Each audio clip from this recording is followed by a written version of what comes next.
حضور علیہ السلام نے حضرت اسرائیل سے پوچھا کہ تمہارا کوئی قاصد ہے جسے تم اپنے آنے سے پہلے روانہ کر دیا کرو یا روانہ کر دو تاکہ لوگ ڈر جائیں؟ ملک الموت نے عرض کی جی یا رسول اللہ صلی اللہ علیہ وسلم، میرے بہت سے قاصد ہیں، میرا پہلا قاصد مرض ہے۔ اگر کسی کو بیماری لگ جائے سمجھ جائے کہ اب ملک الموت آنے والے ہیں۔ اور آج کل بیماریاں بھی کیسی کیسی آ گئی، ہمیں یہاں پر آپ کو احساس نہیں ہے، آپ کسی آئی سی یو وارڈ یا سی سی یو وارڈ کے پاس بیٹھے، ہر ایک بیڈ کے بعد موت ہے۔ آپ کسی بڑے اسپتال میں چلے ابھی میرے ساتھ، گھر والے بیٹھے ہوئے رو رہے ہوں گے۔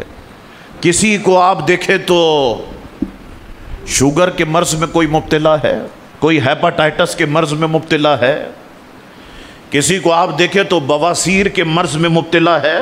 تو یاد رکھو کہ ملک الموت نے عرض کی یا رسول اللہ صلی اللہ علیہ وسلم، میرا پہلا قاصد مرض ہے، بیماری ہے، اور میرا دوسرا قاصد ہے بڑھاپا۔ جب بڑھاپا آ جائے، داڑھی کے بال سفید ہونا شروع ہو جائیں، بس سمجھ جائے وہ کہ اب ملک الموت آنے والے ہیں۔ آپ مہندی لگا کے رنگ تبدیل کر دیں، آپ کلر لگا کے رنگ تبدیل کر دیں، آپ کہیں نہیں میں بوڑھا تھوڑی ہوں، میں تو جوان ہوں۔ یہ تو ہر انسان جانتا ہے 40 سال کے بعد اس کی کیفیت کیا ہو جاتی ہے۔ گھٹنوں میں درد، اس کا سب سے بڑا ثبوت مسجد میں بچھی ہوئی کرسیاں۔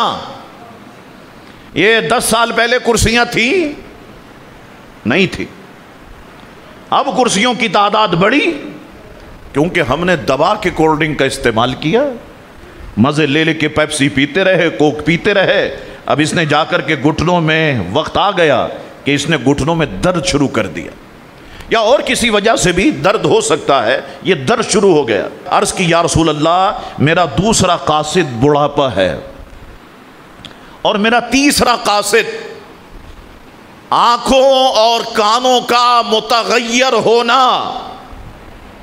اچھا، بعض نے کہا کہ آنکھوں کا مخالف سمتوں میں دیکھنا، کانوں کا ٹیڑھا ہو جانا، نہیں بابا، معنی اس کا یہ ہے کم دکھائی دینا، کم سنائی دینا۔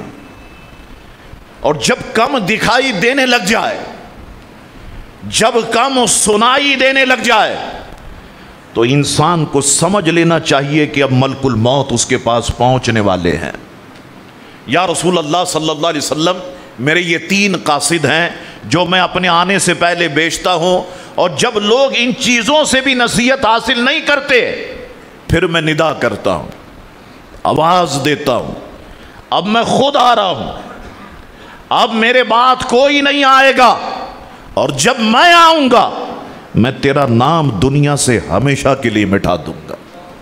مرشد پاک حضور غوث پاک رضی اللہ عنہ فرماتے ہیں، قبرستان جا کر کے دیکھو کیسے کیسے حسینوں کی مٹی خراب ہو رہی ہے، جاؤ جا کر کے دیکھو۔